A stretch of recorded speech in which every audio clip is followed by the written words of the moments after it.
ఇవాళ ఈ రకమైనటువంటి తప్పుడు పరిపాలన ఇవాళ ఆయన చెప్తాడు అది జరిగింది ఇది జరిగిందని. ఒక్కసారి ఈ కిరాతకాన్ని ఒకసారి చూడండి. ఎంత పైశాచికంగా ఎంత కిరాతకంగా మనుషుల ముసుగులో ఉన్నటువంటి రాక్షస ప్రవృత్తి కలిగినటువంటి ఈ సైకోగాళ్ళు ఎంత కిరాతకంగా ఉన్నారో ఒకసారి చూడండి.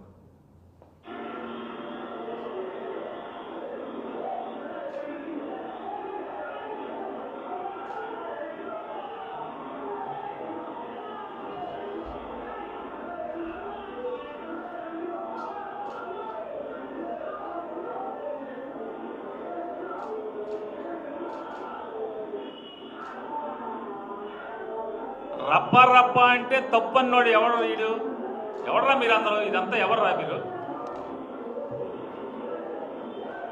రప్ప రప్ప అంటే తప్ప ఏంటిది? ఇది మనుషుల ఇళ్ళు?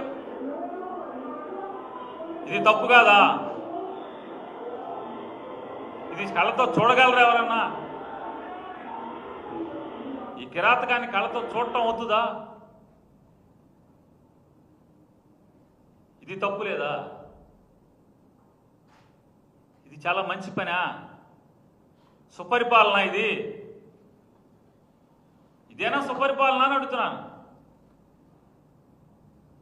తోలేడుగా ఇది సిగ్గుపడరా? ఇటువంటి దాన్ని, ఇటువంటి కిరాతకాలని, హత్యల్ని, హత్యాయత్నాల్ని, మనుషుల్ని క్రూరాతి క్రూరంగా మట్టు పెట్టేటువంటి చర్యల్ని మీరు కొనసాగిస్తూ పోలీసులు ఏమైపోయారు? ఎయిర్పోర్టులోకి వెళ్ళి పట్టుకొచ్చేస్తూ ఉంటారు.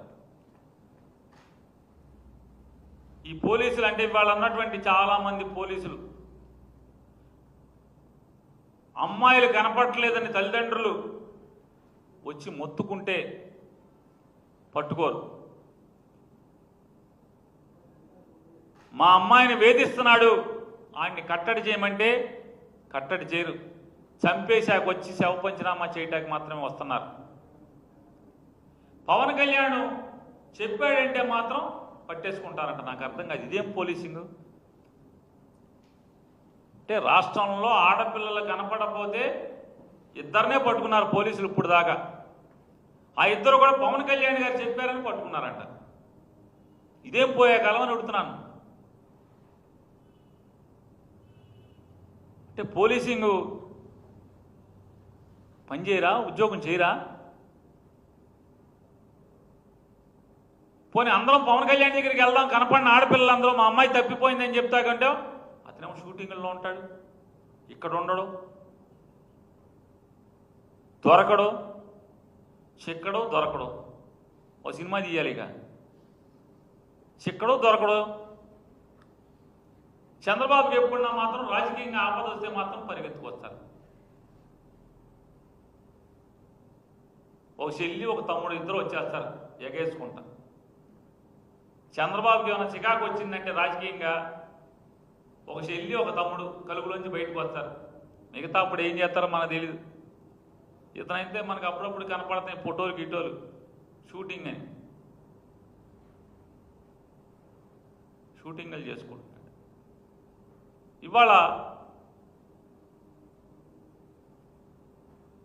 ఇక్కడ వైద్య విద్యలో అవకాశాలు దొరక్క డాక్టర్ అవ్వాలని చెప్పని సంకల్పం, బాల్యం నుంచి నేను డాక్టర్ అవ్వాలి, నేను మనుషుల ప్రాణాలు కాపాడాలి, వైద్యం చేయాలి అనేటువంటి కసితో, సంకల్పంతో ఇక్కడ సీటు దొరకపోతే విదేశాలకు వెళ్ళి తల్లిదండ్రుల చెమటోడ్చిన రూపాయితో కూడబెట్టి, అమ్మా నాన్న చెమటోడ్చి సంపాదించి కూడబెట్టిన రూపాయితో విదేశాల్లో చదువుకొస్తే, మెడికల్ కౌన్సిల్ ఆఫ్ ఇండియా పరీక్ష పాస్ అయితే ఇవాళకి సర్టిఫికెట్లు ఇవ్వకుండా పైశాచికంగా, ఇది నరకాసుర ప్రభుత్వం కాక ఏమవుతుందని చెప్తున్నా.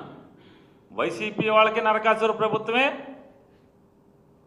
ఎవరికి పడితే వాళ్ళకి ఈ రాష్ట్రంలో ఉన్న అవుట్ సోర్సింగ్ ఉద్యోగస్తులకి ఇది నరకాసుర ప్రభుత్వమే. ఎన్నికల ముందు ఉద్యోగస్తులకి అరచేతిలో వైకుంఠం చూపించినటువంటి ఈ ప్రభుత్వం, ఆ రోజున్నటువంటి రాజకీయ శక్తులు ఇవాళ ప్రభుత్వాన్ని నడుపుతూ వాళ్ళకి డిఏలు ఎవరు, లేదా వాళ్ళకి పిఆర్సీని కాన్స్టిట్యూట్ చేయరు, అయ్యారు ఎవరు, ఇంకేమన్నా ఉంటే ట్రాన్స్ఫర్లు, వేధింపులు, సస్పెండ్లు ఇవాళ గాలిలో పెడతాం. కొత్త పొగడలు భారతదేశంలో ఎక్కడ ఈ నరకాసుర పాలనలో తప్పితే ఎక్కడా చూడం. ఆడికి ఉద్యోగం ఉండదు, ఎక్కడ జీతం రాదు.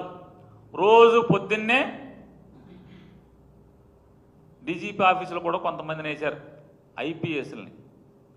ఐపీఎస్ఎల్ని లేదా డిఎస్పీలని, గ్రూప్ 1 ఆఫీసర్ని.